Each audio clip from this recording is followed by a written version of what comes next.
If you've been feeling like your law firm is solid, but you know you're capable of more, this is your chance to tap into that. Max Law Con is happening this October, and we just released the full speaker lineup. These are law firm owners and industry experts who are in the trenches, sharing exactly what's working to grow, lead, and scale. This is 2 days designed to challenge your thinking, recharge your momentum, and help you walk away with a strategy you actually want to execute. And here's the heads up, July is the last month to save $500 off your ticket. Once August hits, general admission pricing kicks in. So if you've been waiting, now's the time. Go check out the full lineup and grab your ticket at maxlawcon.com. We can't wait to see you there. Get ready, because here's your host, Tyson Mutrux.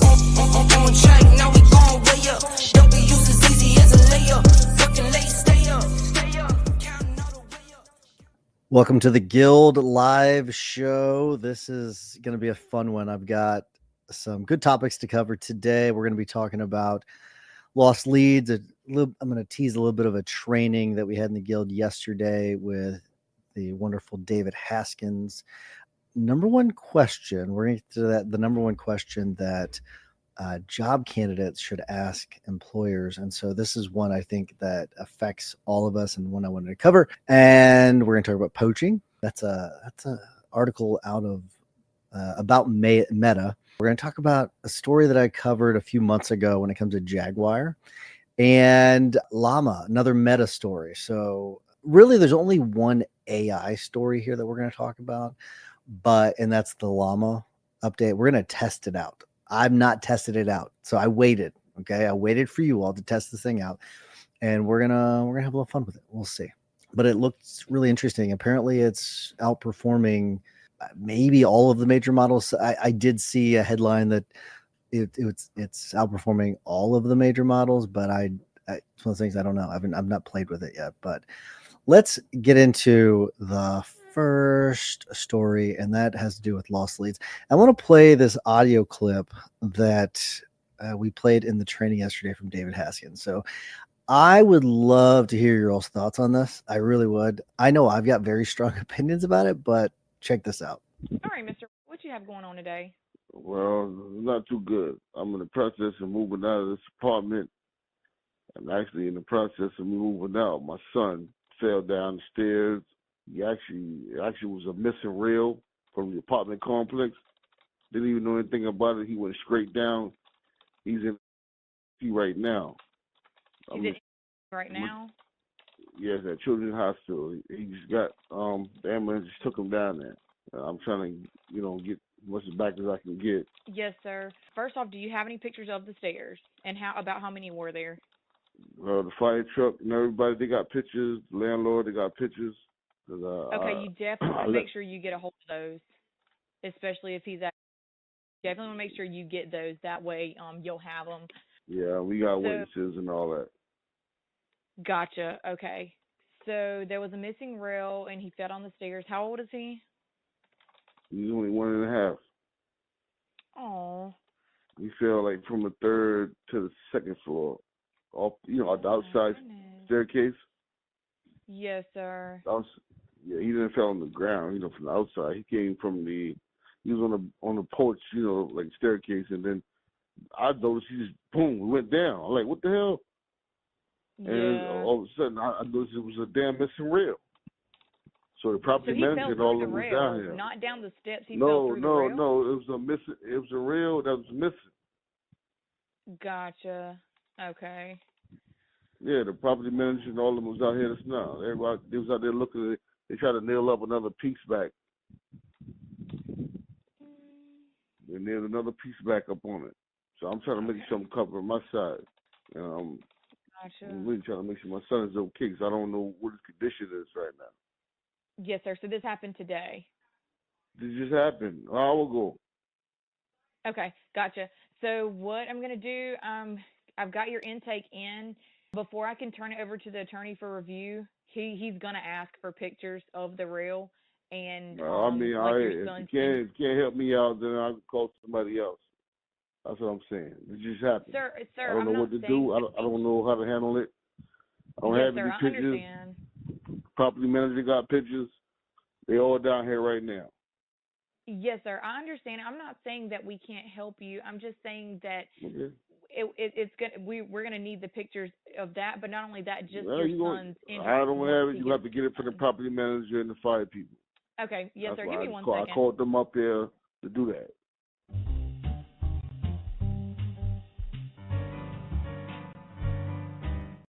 Okay, so and then the rest they're on hold and the guy hangs up. Okay, and that's what was on screen. Those of you that are watching, you can see that, but those of you that are listening to this on the screen, it's because all of the text from the call is the transcript from the call is on the screen whenever it's playing. But so a few thoughts on this. One, I don't know why it needed to be handed off to an attorney. To sign up the case. Okay, it's a case. Sign up the case. Get the case up.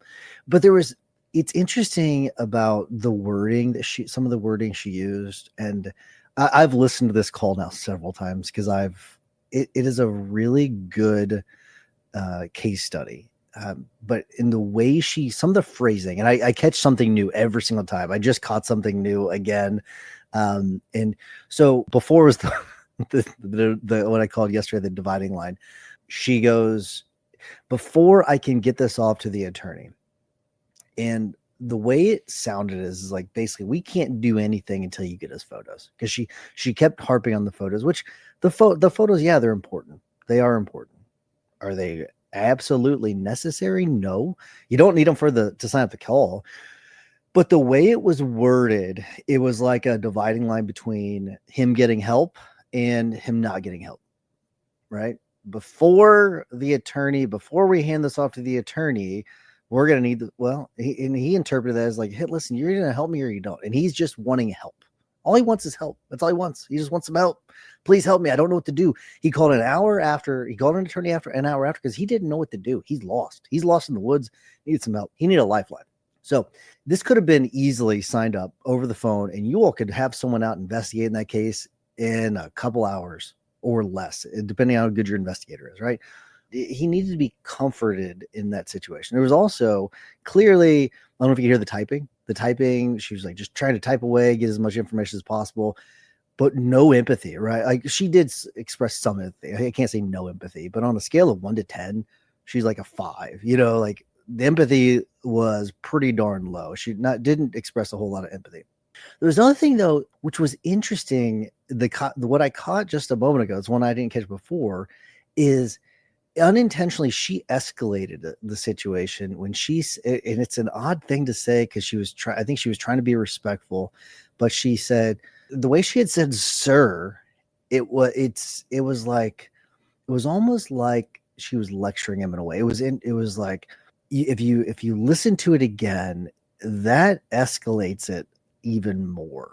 And whenever she actually, and we'll get to her putting him on hold without any real notice at all, but she just kind of goes sir, or sir, and it was when I heard it again, I'm like, oh my gosh, like that. I know what she was trying to say, because she goes, sir, I'm not saying we can't help you. What I probably would have said in that situation is something along the lines, I'm not saying that we're not going to help you. I'm just letting you know it's an important thing, that like the tone of it's really important. That's where it's not just the things that you say to the leads, it's how you say the things and the tone that you're using. And so training your people on that is really important. So saying something like, oh, I'm not saying that we're not going to be able to help you. I'm just letting you know, at some point we're going to want some photos, and if you can't get them, that's fine. We'll get them from the paramedics or the I can't remember if you said paramedics and then the office manager, the property manager or whatever. Oh yeah, we'll take care of those. We can send someone out and get those if you're unable to get any photographs. Comforting him as opposed to, sir, we're not saying we can't help you. But then she said, well, give me a second. She said, give me a second, I'm gonna put you on hold. Or I don't even know. She said she's gonna put him on hold, but she didn't say why, nothing, right? She just, boop, hold music starts, and click, he hangs up. Interesting part of this story, so David actually has a software that he is selling that people can pay him for. And they were able to actually save the lead, which I thought was kind of interesting, is they were able to go back and still get that case, which is a really interesting thing. And I'm surprised that the guy was not already signed up with another firm by the time that they called back, because it was like a week later. But really interesting thing. But that's that is what I've got when it comes to lost leads. I thought that was a really interesting story. The next thing we're going to talk about is the number one question that, and this is according to an article that I saw, it's the number one question that candidates should be asking us as employers. And this is from a CNBC article that I saw pop up on my phone the other day. And it's to figure out our company values. I thought this was an interesting thing. Remember, this article is kind of written to a job candidate. So remember that. But I thought this was really interesting. So we're ready for these types of questions. This is directly from the article. Ask directly, and you'll usually get those same vague buzzwords. So you'll need to do some sleuthing. So let me go ahead and put this on the screen so you can actually see. Those of you that are watching, those of you that are listening, you can just continue to listen because I'm going to read this to you. But figure out a company's values, ask directly, and you'll usually get those same vague buzzwords. So if you, for example, if I said, hey, what are your company's values? You'll probably just spout off your core values.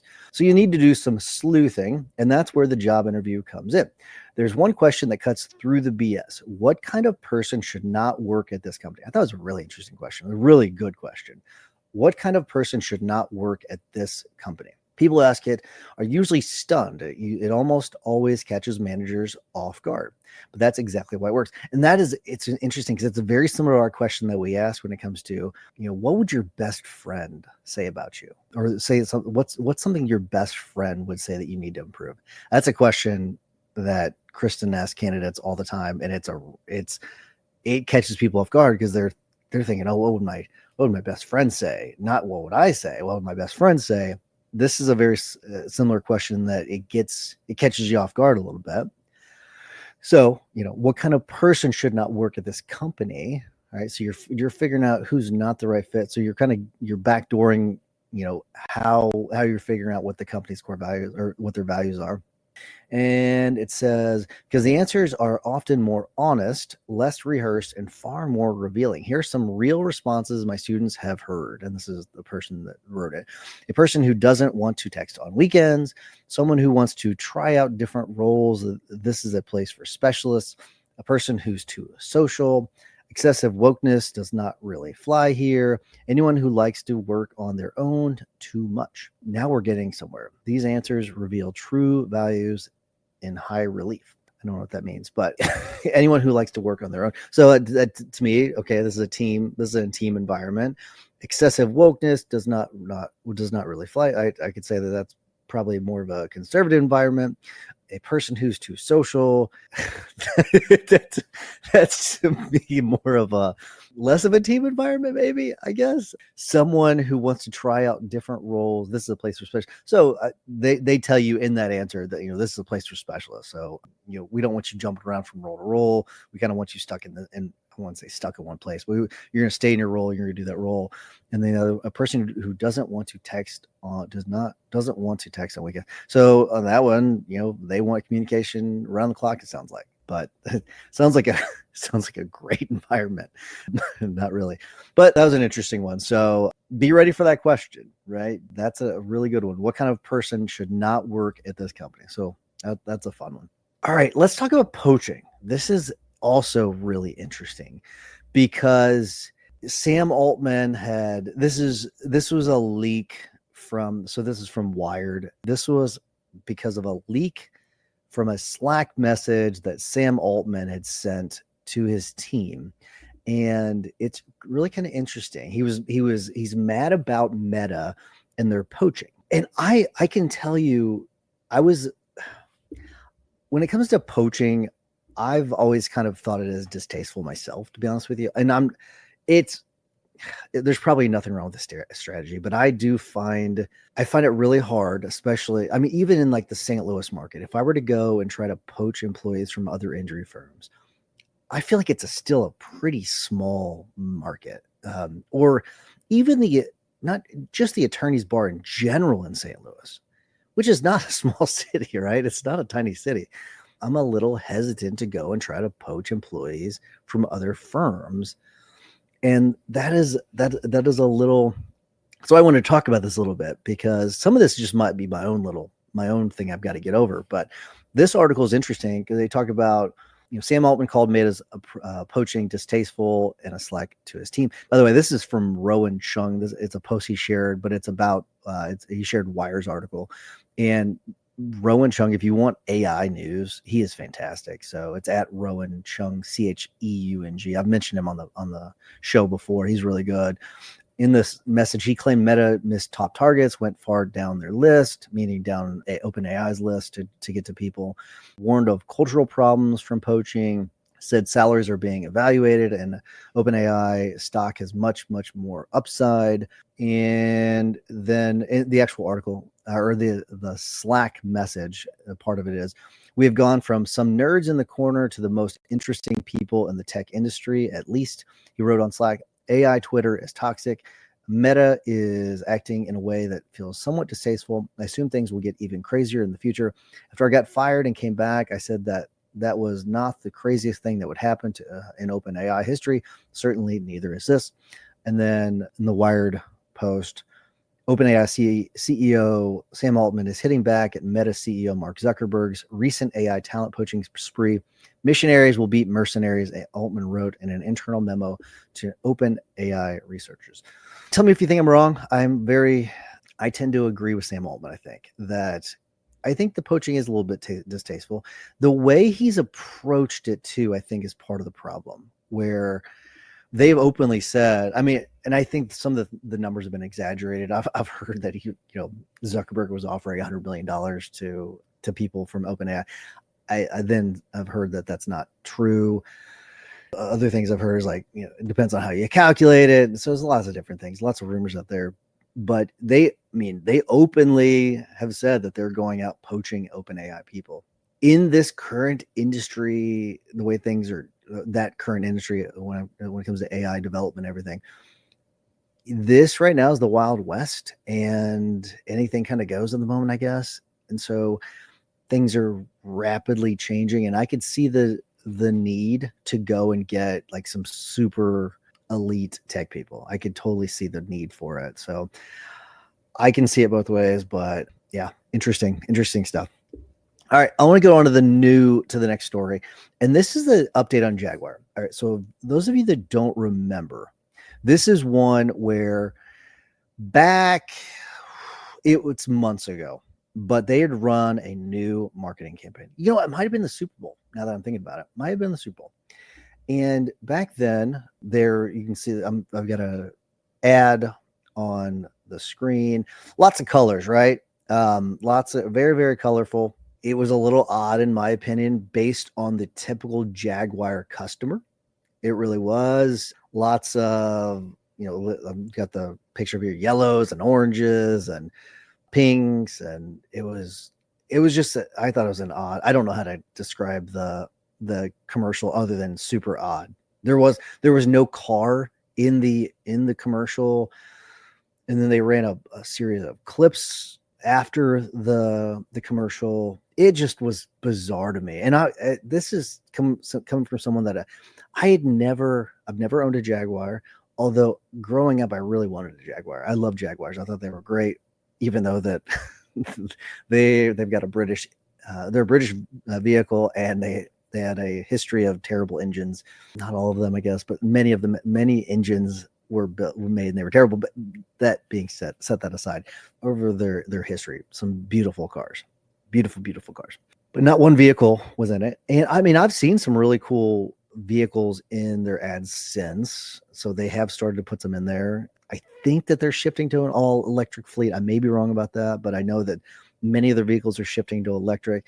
And I understand the need for why they wanted to do this, because they felt that they had to rebrand because their demographic of customers was kind of dying off, right? They've had slowing growth for a while. Okay. But that's what comes. Here's the story. We are in July of 2025. Okay. The sales have come out. And this is where who knows if this is going to continue. I don't.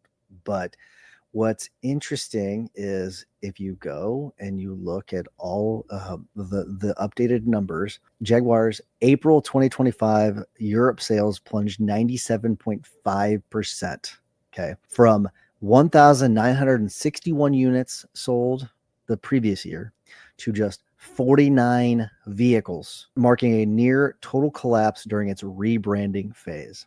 BMW, Mercedes-Benz, and Audi each retained market stability, selling approximately 50,000 to 75,000 units in April of 2025 across Europe. So this isn't some sort of industry trend. That's why that part was in there. This is a total freaking, at the moment, it's a total flop. I mean, it is an absolute total flop.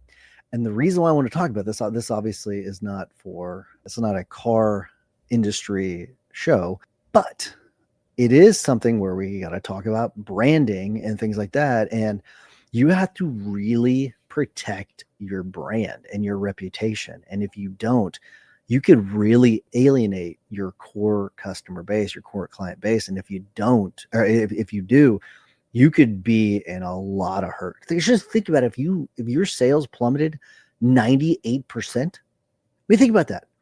98%. That is, I would be terrified if I were running Jaguar right now.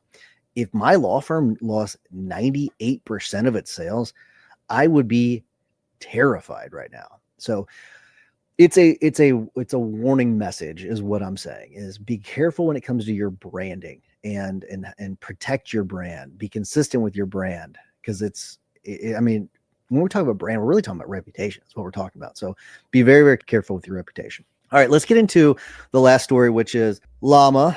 I guess that's how you say it. I think that's how you say it. But I figured we could have a little fun with this. And I wanted to test this thing out for the first time. I waited for you all to do it. And so this is one, change the outfit in my video to a space cadet. So that's one that's like one of the first ones in here. I did pull up because I saw that as one of the options.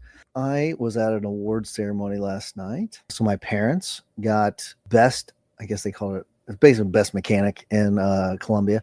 So best auto garage or what, I think that's what they call it, auto shop. I got best attorney. I say, but it's really the firm got best attorney. That's the way I look at it, because the firm is what makes it so special. It's the people. So it's not me. It's the people that do it. They make me look really good. But I figured we can do that. I was going to try to take that photo. And so let's see, change the outfits into this photo to space. I can't remember what they had on there. Was it astronaut outfits? Well, space outfits is what I'll say. Space outfits. That was one of the options there. So I was like, let's just do that. Oh, you know what I did? I uploaded the article on accident. That was not. Let's do that again, because that that was the article about figuring out the company's values. So that clearly was a fail on my part. So let's do that again. Let's see. Upload an image. Upload.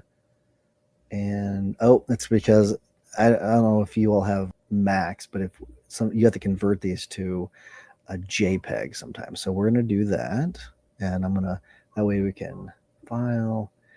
We're going to save as a JPEG. And then that way, or a PNG file. And that way I can actually upload it. That was causing part of the issue. And we'll do that. See, this is the part of the problem of doing this in real time. Okay, here we go. We're going to do this again. And it's uploading, and I can actually spell photo correctly here. So those of you that are just listening to this, what I'm doing is I'm uploading this photo, and we'll see what it does. So I'm asking, there's 3 people in it, me, my mom, and my dad. And we are going to see how this does. So we're going to change the outfits in here. Let's see if it does. Oh my gosh, it did a pretty good job. So it's got that little ring that goes around the neck for like the helmet thing, and it only gave that ring to my dad. It didn't give him the full outfit, but it changed the clothing for me and my mom, although it didn't change my suit jacket. Now, part of the reason I wanted to do this is that it's a difficult one, because there's 3 people in it. And my mom and I are actually holding our awards in front of us. So I didn't think it would be very accurate at all. But to be honest with you, it's done a pretty decent job. Add space helmets to the photo. Oh, wow. There's an option to animate it. That's kind of cool. Actually, add us putting on space helmets. And we're going to animate that. Let's see how that goes. If that works, I will be pretty darn impressed. And there is on the right side of this, it kind of shows what's happening. We've got the normal chat window. Okay, so it has us kind of moving our heads around. It does not have us putting on any space helmets. It also makes our faces look really kind of odd. It made my mom look younger. I can tell you that. So that part's interesting. But yeah, that's LLaMA. Check it out. Let me know what you all think. It's something to play around with. Another tech tool to play around with. Should be fun. But that's all I have for you this week. Have a wonderful week, everybody. Thanks for joining me. We will see you later. See ya. Our next mastermind in New York City is sold out. But don't worry, there's still time to get your tickets to the Mastermind and Max LawCon in Nashville in October. Max LawCon is 2 days of immersive learning, powerful insights, and meaningful connections, all designed to provide actionable strategies you'll take back to your firm and implement right away. No fluff, just real talk and tangible takeaways you can implement immediately. Go to maxlawevents.com for more details. I deal with life different, make that limit squeeze. We're known for my style and identity. Real quick, before you head out, have you checked out the Guild yet? If you've been listening to this podcast or hanging out in the Maximum Lawyer Facebook group, you've probably heard us mention it. But if you haven't taken the next step, let me tell you, you're missing the best part of this community. The Guild is where law firm owners like you go to level up. It's not just more content. It's a powerful mix of weekly live trainings, group coaching, accountability, and a tight-knit community of people who actually get what you're building. You'll be able to tap into real conversations with people who are in the trenches with you, scaling their firms, testing ideas, solving problems, and growing fast. If you're serious about building a firm that runs like a business and not just a job, this is where you want to be. Go to maxlawguild.com and take that next step. We'll see you inside.